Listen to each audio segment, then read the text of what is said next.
The millionaire's heart was pounding so violently he thought the robbers might hear it through the heavy walls. His mansion, the pride of his life, the symbol of his empire, was no longer a fortress. Lights had gone dark, alarms had failed, guards had vanished into the night, leaving only fear echoing in the air. Outside, screams of neighbors filled the streets as masked men stormed from house to house. Wealth that had taken a lifetime to build was now at the mercy of ruthless hands. And yet, as terror seized him, his eyes fell on the one person in the room who did not flinch. Clara, the maid, stood like a rock in a raging storm, her breath even, her eyes sharp, her face steady. Armand could not believe it. He had seen billionaires tremble at the whisper of loss, had himself panicked at the thought of thieves stealing his treasures, yet this young woman, who owned nothing but her modest clothes and her quiet presence, looked as though she had expected this moment all along. She motioned for him to follow, her voice a soft command that carried no fear. He obeyed, though his legs shook beneath him. It was strange, being a man who once commanded thousands of workers, now reduced to blindly following the maid he had barely noticed for years. As they moved through the silent corridors, Armand's mind raced. He had invested millions in the latest security, yet it was falling apart in front of him. How could a few criminals cripple everything so easily? His wealth had promised safety, but now it mocked him. Meanwhile, Clara led him through the mansion with a calm that made him wonder if she was truly just a maid. She knew which lights to switch off, which paths to avoid, which corners to use as cover. She seemed to read the intruder's movements as though she understood their every step before they made it. They reached the library, where the shadows of armed men flickered against the glass windows. Armand pressed himself against the wall, his hands clammy, his breathing ragged. He whispered that they should surrender, that nothing was worth dying for. Clara turned her gaze on him, steady and piercing. Her words cut through his panic. Money can be replaced, life cannot, and silence would keep them alive. Something about the way she spoke silenced him instantly. She wasn't pleading. She was instructing. For the first time that night, he studied her. Clara had always been the background to his life, moving silently through the halls, dusting his books, bringing his meals, nodding politely to his occasional thanks.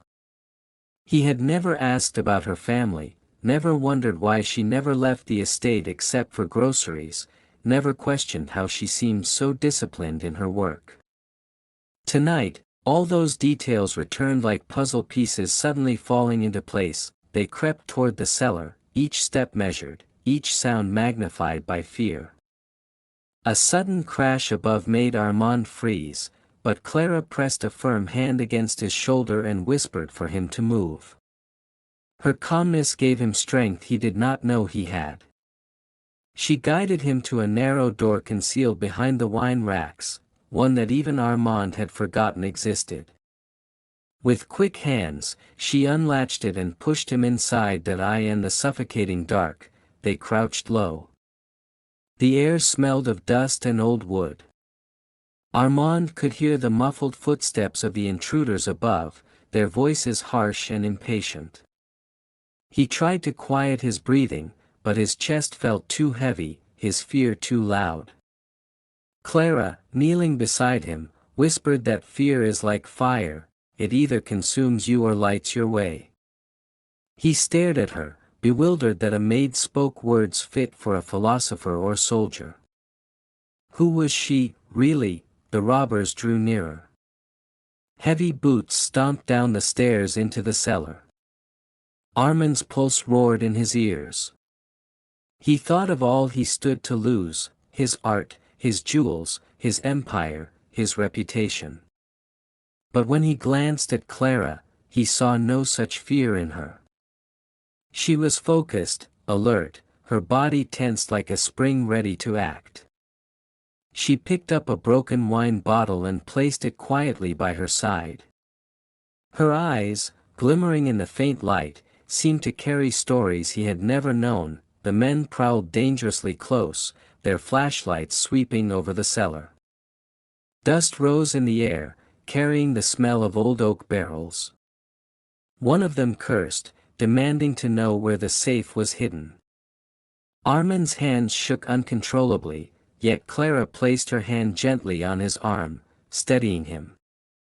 Her touch was firm, not comforting, but commanding, as though reminding him to trust her. In those tense seconds, Armand remembered fleeting moments he had dismissed before, the day Clara had bandaged a gardener's hand with the precision of a nurse, the way she could lift heavy boxes with surprising ease, the rare times her eyes seemed distant, as if recalling a world far more brutal than the mansion's polished floors. He had thought her silence was shyness. Now he wondered if it was discipline. The robbers shouted again, threatening to burn the house if they didn't find what they wanted. Armand's throat tightened. He thought he might break, confess, and beg for mercy.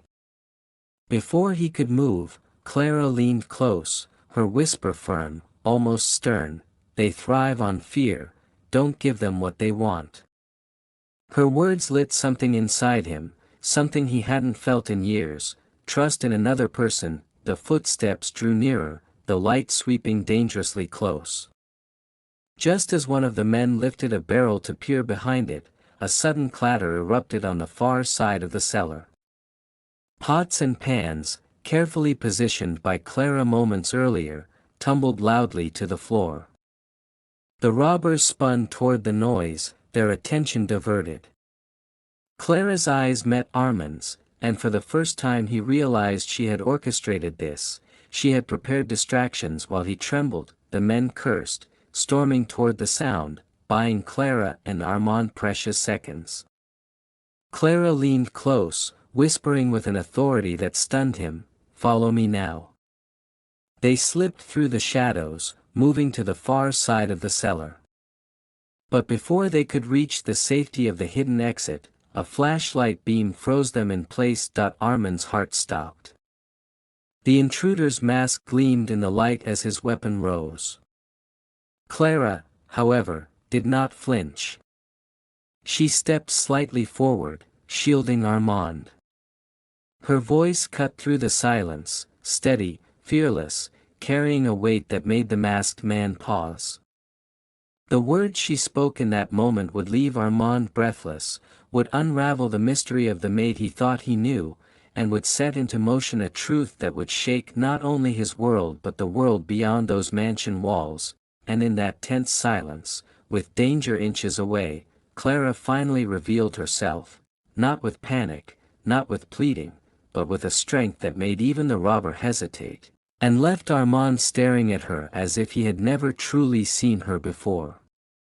The silence that followed was unbearable. Armand's lungs burned as he waited for the robber's next move.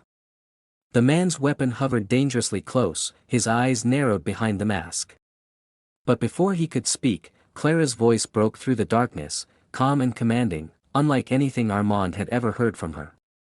She told the man to lower his weapon, her tone steady as if she had authority over him. The intruder hesitated, confused by her courage. Few people ever spoke to men like him in such a way. Armand, frozen behind her, could hardly believe what he was witnessing. The robber barked a threat, but Clara didn't flinch. Instead, she spoke of things no maid should know, tactical weaknesses, the way their group operated, how they relied on fear to control their victims. Her words struck him like a mirror to his soul, making him question how this quiet woman could know the inner workings of criminals. When his grip faltered for just a second, she moved swiftly, knocking his hand aside, forcing him back with a precision that revealed she was no stranger to danger. Armand's jaw dropped. Years of treating her as a servant dissolved in an instant. He demanded to know who she really was. The truth unraveled in whispered urgency as the chaos raged above them. Clara confessed that she had once served in a special forces unit, trained for hostage rescue, surveillance, and survival. Years earlier, violence had stolen her family, and the life of service had left her hollow. She had sought escape, retreating into the quiet life of a maid, hoping to bury her past under simple routines. But danger had followed her in unexpected ways, and tonight, the part of herself she had hidden was forced back into the light. Armand was stunned, yet strangely comforted. The fear that had consumed him began to shrink. He realized he was safer in her presence than he had ever been in his mansion filled with guards and alarms. Clara, the woman he had overlooked for so long, was the very reason he might live to see another sunrise. The footsteps of the remaining intruders grew louder. Clara quickly guided him to stay silent as she prepared her next move. She used her knowledge of the mansion's hidden architecture, leading Armand through narrow passageways and secret doors he had forgotten even existed. At every turn, she anticipated where the robbers would move next, buying them precious time. Her calm strategy was a stark contrast to Armand's old belief that money alone could solve any crisis. One intruder cornered them again, this time less hesitant, weapon raised and anger burning in his voice. Armand braced for the worst. But Clara didn't panic. She drew the robber's attention with firm, unwavering eye contact, then disarmed him with a sudden strike so fast that Armand barely saw it happen. The weapon clattered to the ground. The intruder groaned in shock, clutching his arm as Clara forced him aside. She didn't waste time celebrating the move. Instead, she urged Armand forward with relentless focus. For the first time in his life, Armand felt humbled, not by wealth, not by power, but by courage. He realized how blind he had been, living in luxury yet fragile at heart, while a woman with no fortune carried a treasure beyond measure: resilience. As they pressed deeper into the shadows, Clara revealed that she had signaled for help using a discreet transmitter she always kept hidden. She hadn't waited helplessly, she had been orchestrating their survival from the start. Soon, faint sirens pierced the night. The robbers, realizing time was running out, grew reckless. Some attempted to flee, others tried to force their way into the hidden parts of the house. But Clara anticipated every move, redirecting Armand, protecting him, never letting fear control her actions. When the police stormed the estate, they found a scene that none could believe. The millionaire was shaken but unharmed, the intruders subdued or fleeing, and at the center of it all was the maid who had done what technology, guards, and money could not. News spread rapidly. Reporters swarmed outside the mansion. Stories filled the headlines: Maid saves millionaire from deadly heist, the silent hero of the mansion, the courage that wealth couldn't buy. Clara, who had lived in quiet anonymity, became a symbol of bravery overnight. Cameras flashed, microphones pushed toward her, but she answered few questions. She wasn't seeking fame. Armand, however, could not remain silent. He stood before the cameras, his voice trembling not from fear but from emotion. He told the world that everything he owned could have been stolen, but Clara had protected what mattered most: life itself. He confessed that he had underestimated her, treated her as invisible, yet she was the strongest person he had ever known. For a man who had built an empire, those words were more valuable than gold. When reporters asked Clara what reward she wanted, people expected her to ask for riches, a mansion of her own, or at least freedom from servitude. But her answer stunned them. She said she wanted nothing for herself, only for Armand to use his wealth to help others: the widows, the children of soldiers, the forgotten families who bore the burden of violence she knew too well. Her humility brought silence to the crowd. Cameras caught Armand's eyes glistening as he nodded. In that moment, the arrogant man of wealth became a man of gratitude. He promised not only to honor her request but to dedicate a foundation in her family's name. The story did not fade quickly. Clara was invited onto shows, offered book deals, asked to lead campaigns. Yet she declined most of them, choosing instead to remain close to the mission she had set in motion. She wanted to serve quietly, to let her actions speak rather than bask in the spotlight. That quietness only deepened her legend. People admired her not just for her courage, but for her refusal to let glory change her. Armand's life transformed as well. The experience stripped away layers of pride he had worn like armor. He began to see his wealth not as power, but as responsibility. He became less interested in parties and possessions, and more interested in the impact he could leave. Those who once envied him for his fortune began to admire him for his humility. But he never let anyone forget whose hand had guided him through the night of terror.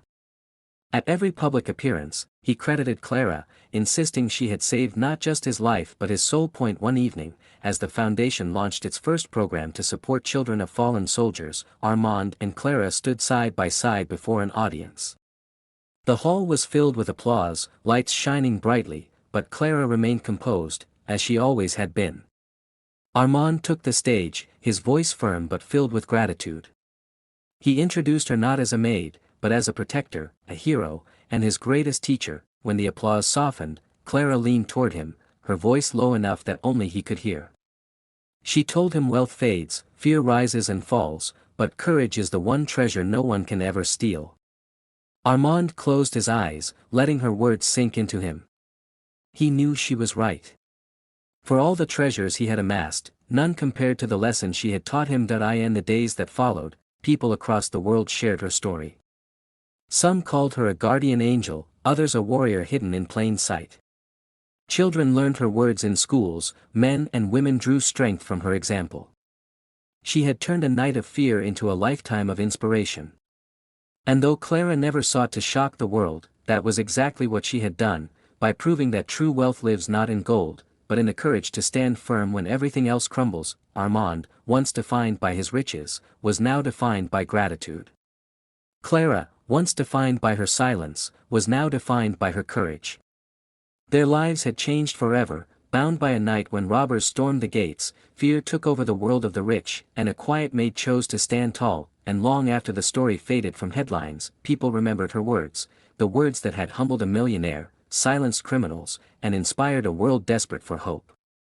Courage, she had said, is the only treasure no one can steal.